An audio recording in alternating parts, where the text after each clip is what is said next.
Hi students, welcome to my YouTube channel. मैं हूं Amjad Soomro. Last time हमने केमिकल इक्वेशन के बारे में पढ़ा था कि केमिकल इक्वेशंस क्या होती हैं और किस तरह से लिखी जाती हैं। आज हम सीखेंगे कि किसी भी केमिकल इक्वेशन को बैलेंस किस तरह से किया जा सकता है। लेकिन केमिकल इक्वेशन को बैलेंस करने से पहले कुछ बेसिक चीज़ें हैं जो कि समझना बहुत ही ज़रूरी है। तो सबसे पहले वो समझते हैं, उसके बाद चलते हैं किसी भी केमिकल इक्वेशन को बैलेंस करने। तो यहाँ पर मैं एक सिंबल लिख रहा हूँ। ये ऑक्सीजन का एक सिंबल है। इसका मतलब है कि ये ऑक्सीजन का एक एटम है। यूँ समझ लीजिए कि यहाँ पर 1 लिखा हुआ है और यहाँ पर भी 1 लिखा हुआ है, जो कि लिखना ज़रूरी नहीं होता। अगर आप ना लिखें तो बेहतर है। लेकिन अगर ऑक्सीजन के 2 एटम्स हों तो किस तरह से लिख सकते हैं। ये कोएफिशिएंट रिप्रेजेंट कर रहा है कि यहाँ पर ऑक्सीजन के 2 एटम्स हैं। अगर 2 मॉलिक्यूल्स हों तो किस तरह से लिखेंगे। यहाँ पर सबस्क्रिप्ट में 2 लिखेंगे, तो इसका मतलब है कि ये ऑक्सीजन के 2 मॉलिक्यूल्स हैं। आइए अब हम कोई भी इम्बैलेंस इक्वेशन लेते हैं और उसको बैलेंस करने की कोशिश करते हैं। तो देखते हैं कि किस तरह से कोई भी केमिकल इक्वेशन बैलेंस की जा सकती है। तो यहाँ पर मैं एक एग्जांपल ले रहा हूँ जो कि बहुत ही सिंपल एग्जांपल है। H2O2 combine to form 2H2O। यहाँ पर आप देख रहे हैं कि ये रिएक्टेंट साइड है और ये प्रोडक्ट साइड है। तो किसी भी केमिकल इक्वेशन को बैलेंस करने के लिए ये देखना बहुत ही ज़रूरी होता है कि रिएक्टेंट साइड और प्रोडक्ट साइड दोनों साइड से नंबर ऑफ़ एटम्स कितने हैं। तो सबसे पहले अगर हम देखें यहाँ पर हाइड्रोजन के कितने नंबर ऑफ़ एटम्स हैं, 2। और ऑक्सीजन के कितने नंबर ऑफ़ एटम्स हैं, 2। तो ये हाइड्रोजन और ऑक्सीजन यहाँ पर भी इक्वल होने चाहिए। यहाँ पर अगर देखें तो 2 × 2 हाइड्रोजन के कितने एटम्स हो गए, 4। और ये 2 जो है यहाँ पर 1 समझ लीजिए कि यहाँ पर 1 है तो इससे मल्टीप्लाई हो रहा है, लेकिन यहाँ पर 1 लिखने की ज़रूरत नहीं होती। तो इसका मतलब है कि ये ऑक्सीजन जो है 2 एटम्स हैं। यहाँ पर आप देख रहे हैं यहाँ पर हाइड्रोजन के 2 एटम्स हैं और ऑक्सीजन के 2 एटम्स हैं। लेकिन प्रोडक्ट साइड हाइड्रोजन के 4 एटम्स हैं और ऑक्सीजन के 2 एटम्स हैं। तो इनको बैलेंस कैसे किया जा सकता है। अगर आप यहाँ पर हाइड्रोजन कम करेंगे तो वो नहीं कर सकेंगे क्योंकि ऑक्सीजन भी कम हो जाएगी। लेकिन यहाँ पर hydrogen number of hydrogen increase कर सकते हैं। किस तरह से इंक्रीज़ कर सकते हैं। अगर मैं यहाँ पर 2 लिखूँ तो 2 × 2 कितने हो गए, 4। यहाँ पर ऑक्सीजन हाइड्रोजन 4 हो गए और यहाँ पर भी हाइड्रोजन 4, यहाँ पर ऑक्सीजन 2, यहाँ पर ऑक्सीजन 2। तो ये इक्वेशन जो है बैलेंस हो गई। ये बहुत ही आसान तरीका है किसी भी केमिकल इक्वेशन को बैलेंस करने का। अगर आप मेस से देखेंगे तो मेस यहाँ पर हाइड्रोजन जो है यहाँ पर 4 ग्राम है और ऑक्सीजन यहाँ पर 32 ग्राम है। क्योंकि एक ऑक्सीजन का जो एटॉमिक मेस है 16 है, तो 2 से मल्टीप्लाई करेंगे 32 ग्राम्स बन जाएगा। तो टोटल कितने हुए, 36 ग्राम्स। यहाँ पर 36 ग्राम्स हैं रिएक्टेंट वाली साइड। अगर आप प्रोडक्ट वाली साइड देखेंगे तो एक वाटर मॉलिक्यूल का जो मेस होता है, मॉलिक्यूलर मेस, वो होता है 18। अगर 2 से मल्टीप्लाई करेंगे तो वो भी हो जाएगा 36। अब हम एक और इक्वेशन लेते हैं और देखते हैं कि वो इक्वेशन बैलेंस है कि नहीं। अगर बैलेंस है तो ठीक है, वरना हम उसे बैलेंस करने की कोशिश करेंगे।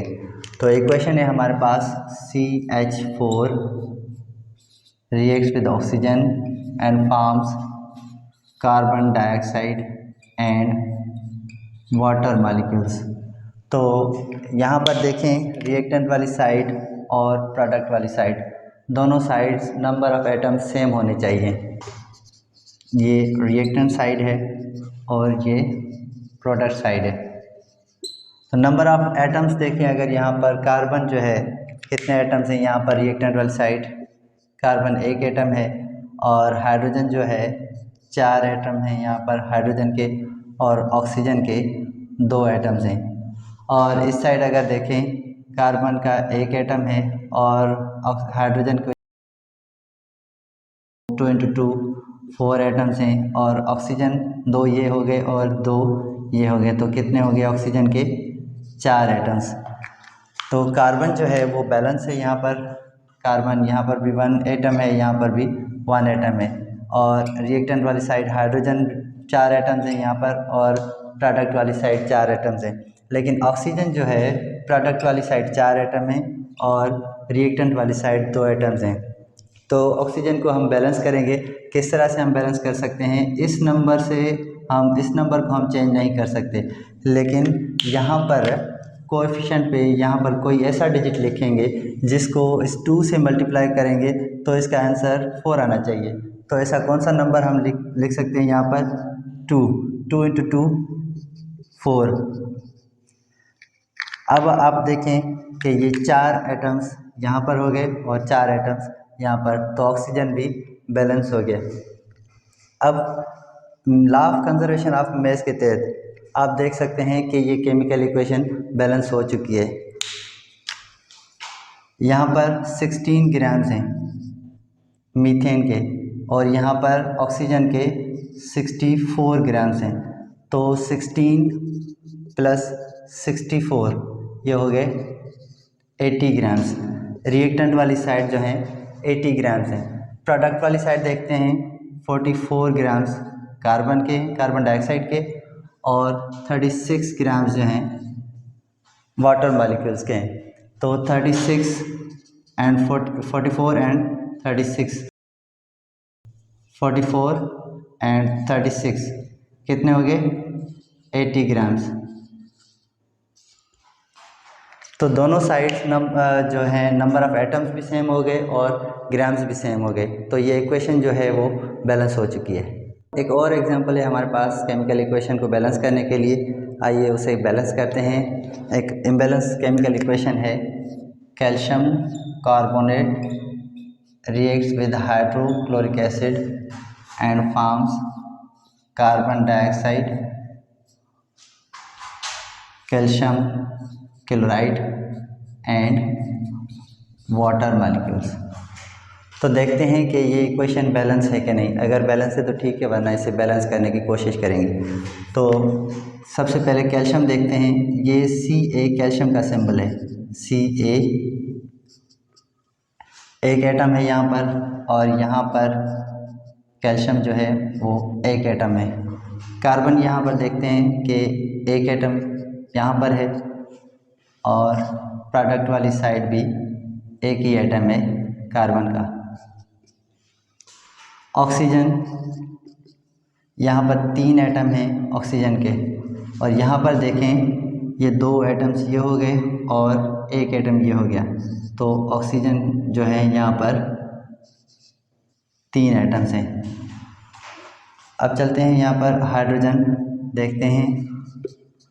हाइड्रोजन जो है एक एटम है यहाँ पर और इस साइड हाइड्रोजन के 2 एटम्स हैं, तो ये बैलेंस नहीं है।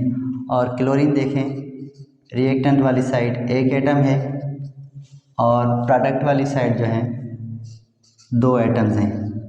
तो कैल्शियम बैलेंस है यहाँ पर दोनों साइड और कार्बन भी बैलेंस है, ऑक्सीजन भी बैलेंस है। हाइड्रोजन जो है बैलेंस नहीं है। रिएक्टेंट वाली साइड एक एटम है और प्रोडक्ट वाली साइड 2 एटम्स हैं। और क्लोरीन जो है वो रिएक्टेंट वाली साइड एक एटम है और यहाँ प्रोडक्ट वाली साइड जो है 2 एटम्स हैं। तो कैसे बैलेंस कर सकते हैं हम? आप अगर यहाँ नंबर देना चाहें तो नहीं दे सकते, क्योंकि ये नंबर देने से केमिकल प्रॉपर्टीज़ चेंज हो जाती हैं, कोई नया कंपाउंड बन जाता है, लेकिन ये कंपाउंड तो नहीं बनेगा। तो इसको हम किस तरह से बैलेंस कर सकते हैं? यहाँ पर देखें कि एक हाइड्रोजन एक क्लोरीन और यहाँ पर 2 हाइड्रोजन 2 क्लोरीन। यहाँ पर हम कोई ऐसा नंबर देंगे, कोई ऐसा कोएफिशिएंट देंगे जो कि दोनों से मल्टीप्लाई हो और उसका आंसर जो है 2 आए। तो 2 लिखते हैं यहाँ पर, 2 इंटू 1 2। ये हाइड्रोजन यहाँ पर 2 हो गए, 2 इंटू 1 2। तो क्लोरीन भी यहाँ पर 2 हो गया। ये इक्वेशन जो है बैलेंस हो चुकी है अब। तो अब मैं एक ऐसी इक्वेशन लिख रहा हूँ जो कि आपको लगेगा कि इसको बैलेंस करना मुश्किल है, लेकिन मुश्किल नहीं है। आइए देखते हैं कौन सी इक्वेशन है। NH3 ammonia reacts with oxygen and forms nitrogen monoxide and water molecules. तो यहाँ पर रिएक्टेंट वाली साइड देखें, अगर नाइट्रोजन जो है एक एटम है और हाइड्रोजन 3 एटम्स हैं और ऑक्सीजन जो है 2 एटम्स हैं। यहाँ पर नाइट्रोजन एक एटम है और ऑक्सीजन जो है हाइड्रोजन जो है 2 एटम्स हैं और ऑक्सीजन 2 एटम्स हैं।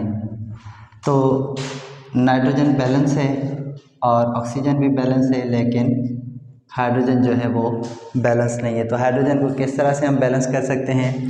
अगर हम यहाँ पर 2 लिखते हैं तो 2 इंटू 3 मतलब कि 3 इंटू 2 कितने हो जाएंगे? 6 एटम्स। यहाँ पर एक ऐसा नंबर लिखेंगे जिसका आंसर 6 आए। तो यहाँ पर अगर 3 लिखते हैं 3 इंटू 2 ये हो जाएगा 6 एटम्स। लेकिन नाइट्रोजन जो है वो इम्बैलेंस हो गया। यहाँ पर नाइट्रोजन 2 हो गए और यहाँ पर नाइट्रोजन जो है 1 हो गया। अगर यहाँ पर हम 2 लिखेंगे तो ये नाइट्रोजन जो है वो बैलेंस हो जाएगा। नाइट्रोजन बैलेंस हो गया और हाइड्रोजन भी बैलेंस हो गया, लेकिन ऑक्सीजन जो है वो बैलेंस नहीं है। यहाँ पर आप देखें 2 ऑक्सीजन यहाँ पर और 3 ऑक्सीजन यहाँ पर, मतलब कि ये 5 ऑक्सीजन हो गए। यहाँ पर 5 ऑक्सीजन एटम्स हैं और यहाँ पर जो है 2 ऑक्सीजन एटम्स हैं। तो यहाँ पर हम कोई ऐसा नंबर दें जो कि इसको मल्टीप्लाई करें जिसका आंसर 5 आए। तो आप फ्रैक्शंस में नहीं लिख सकते, आप होल नंबर लिखेंगे। यहाँ पर अगर हम 3 लिखते हैं तो ये 6 हो जाएगा, 2 लिखते हैं तो 4 हो जाएगा। ऐसा कोई नंबर नहीं है जो हम यहाँ पर लिखें कोएफिशिएंट में जो कि जिसका आंसर 5 आए। तो हम क्या करेंगे, इसको हम इरेज करेंगे।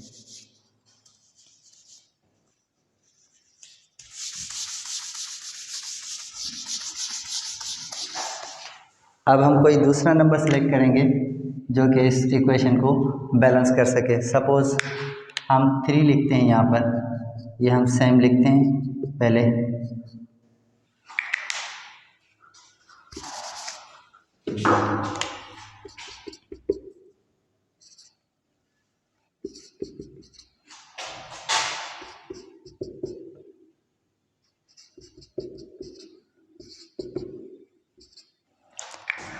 अगर मैं यहाँ पर 3 लिखूँ तो 3 इंटू 3 9 आंसर आएगा और मतलब कि हाइड्रोजन जो है 9 एटम्स हो जाएंगे। यहाँ पर कोई ऐसा नंबर नहीं हो सकता जो कि इसको मल्टीप्लाई करूँ तो उसका आंसर जो है 9 आए। तो हम क्या करेंगे, 3 नहीं लिखते, अब हम 4 लिख कर देखते हैं कि इसका आंसर जो है सही आता है कि नहीं। तो अब हम इसको 3 से मल्टीप्लाई करेंगे। 3 इंटू 4 मतलब कि 3 इंटू 4 ये हो गए 12 एटम्स। और यहाँ पर मैं कोई ऐसा नंबर दूँ जिसका आंसर जो है 12 आए। अगर मैं यहाँ पर 6 लिखूँ तो 2 इंटू 6 ये आंसर आएगा इसका 12। नाइट्रोजन जो है इम्बैलेंस हो गया। यहाँ पर नाइट्रोजन 4 हो गए और यहाँ पर नाइट्रोजन 1 है। तो यहाँ पर कोई ऐसा नंबर दूँ जिसका आंसर वो 4 आए।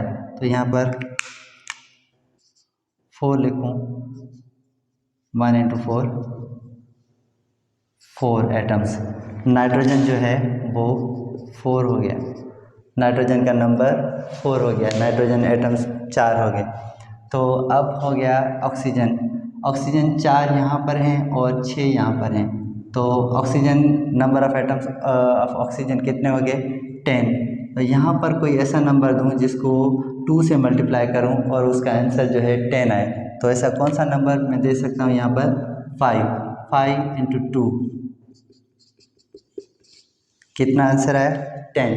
तो ऑक्सीजन के 10 एटम्स हो गए यहाँ पर रिएक्टेंट वाली साइड, और प्रोडक्ट वाली साइड आपने देखा कि 4 ये एटम्स हैं और 6 ये एटम्स हैं। तो टोटल कितने हुए, 4